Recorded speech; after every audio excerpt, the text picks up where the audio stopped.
Hi and welcome to the More to Life podcast. My name is Elle Mace and I am your host for today. So I'm going to give you another little mini episode, and today I'm going to be talking to you about what is normal eating. So how should we all be eating? What is classed as normal? Does normal even exist? So we've all grown up, well, majority of us have grown up in a really complicated and complex world with food and our bodies, and also exercise to a certain extent, but food especially, and the messages that we receive about body image, it's so complicated, it's so complex. But when we look at food, it is a nightmare. What is right? What is wrong? X amount of people are saying one thing, other people are saying another thing. And even from professionals, qualified professionals, a lot of them all have a different sort of approach and a different sort of take on it. And also trusted, so who you think you can trust to get the right knowledge. So for example, the NHS here in the UK, the NHS are our healthcare provider. They are extremely trusted. I know that I trust pretty much anything the NHS would say to me. However, when it comes down to dieting, what I do know after extensive research and speaking to many doctors is people have been prescribed Weight Watchers as a weight loss tool. Which is just crazy, absolutely crazy. But if I went to the doctors and said, for health reasons or whatever it is, I need to lose weight, and they told me to go to Weight Watchers, I now know what I know, so I would know not to do that. But if I didn't, if I was just the general public, you would think that was the right thing to do. Now, a high majority of people that do Weight Watchers end up in real disordered chaos, disordered eating disorders. So it's just so difficult to navigate your way through all these different messages. So I'm just going to try and put this into a context that could just be really, really simple. Oh, by the way, just to go back, the NHS are absolutely fantastic. I'm not saying anything bad about them. I'm just talking about the specific topic of dieting, and that's confusing. And it's so much more, there's so much more behind it than that. It's not NHS necessarily choosing to work with Weight Watchers because they believe that's the right thing. They do campaigns with different things, trying to try different things. And also there's probably no doubt funding behind it all. So just wanted to make that clear because NHS are fantastic. I'm just going to put this into a really clear context for you. And this is what really helped me, because the messages are mixed.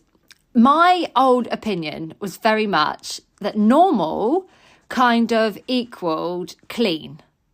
So for me to be a normal or good eater as such, it would have to be clean food, nothing processed, minimal yum food, no added sugar, no added fats, all that sort of stuff. In my head, that logically it doesn't make sense, but just in my head I had this real belief that that would be, that's kind of what normal is, and that's how normal people are eating.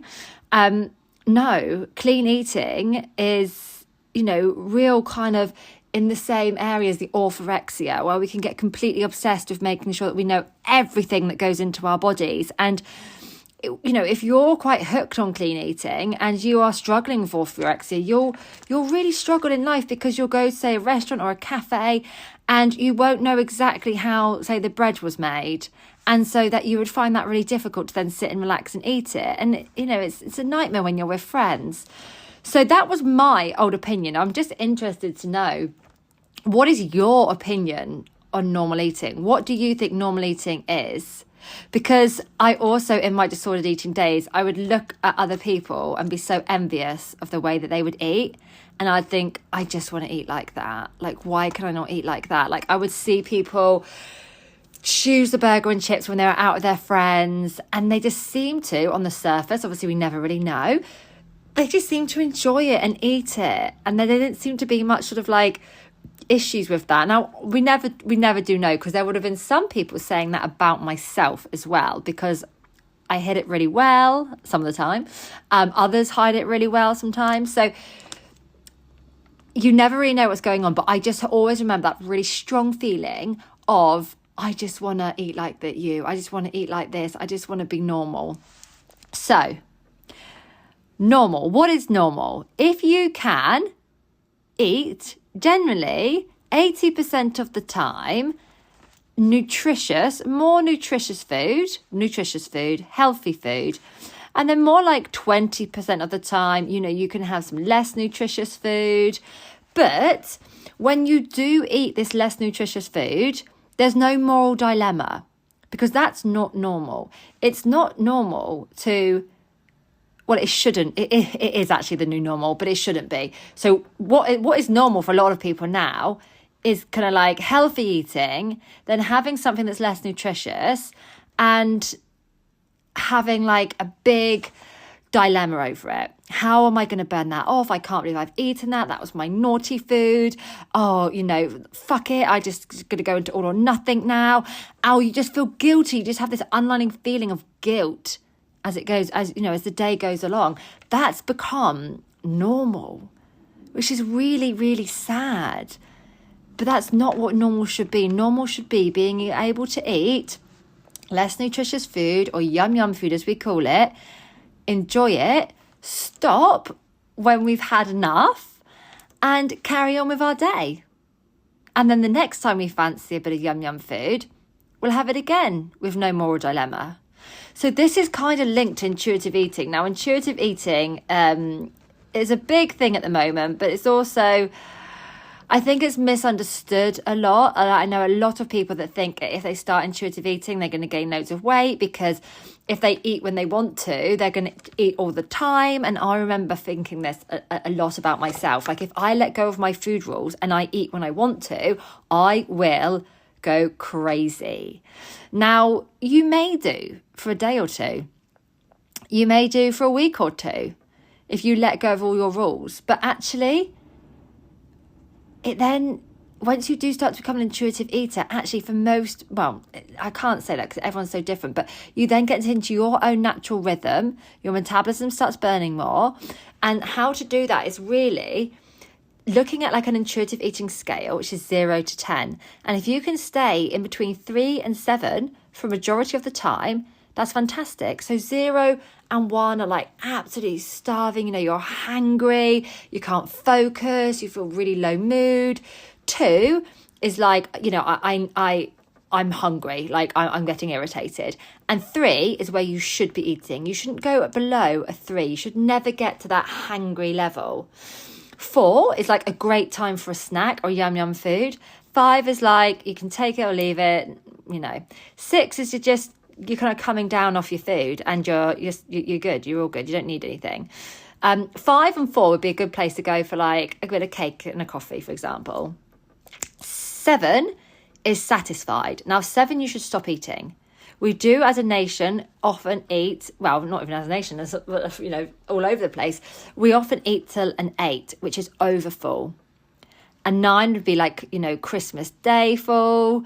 And 10 is that's a real erratic binge eating, which if you've ever suffered with binge eating disorder, you'll know exactly what that's like.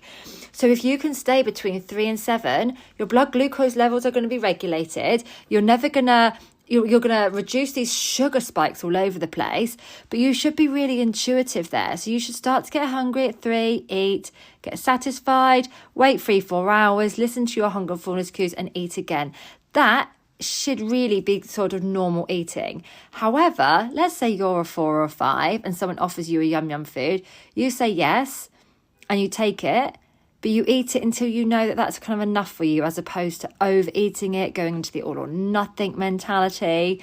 And that there should create peace and calm, which I would say those are the 2 words that when I say to my clients, what are you wanting to achieve here? There might be some body goals as well, but in terms of the relationship to food, they say, I just want peace and I want calm in my head. I just want to enjoy life. And if you can really create, we were born intuitive eaters. You look at babies and toddlers, they eat when they're hungry and they generally stop when they're full. I have put cake in front of my 2-3-year-old and she has rejected it. And I'm like, wow, gosh, because she's intuitive at the moment. Now, we lose this intuition as young as like 7 years old. So, wow, even less now. As soon as we start to get manipulated by media messaging, by our environment, by friends and family, by comparison. So if you can try and get back into that natural rhythm for yourself, it will mean that you aren't overeating and you aren't undereating. And restriction and binging is the biggest cause of weight gain. So there's a lot there for you, but ultimately, normal eating, try and eat when you're kind of hungry, stop when you're satisfied, but really importantly for our mental health, don't obsess over eating those less nutritious foods. It is okay to do so as long as it is in balance and as long as it is not overeating so you're not feeling kind of sick. So there's no reason to feel guilty because you've listened to your body. Now, I will do another episode on how to actually create that for yourself in terms of like no guilt and stress-free. Have a fabulous day. Bye.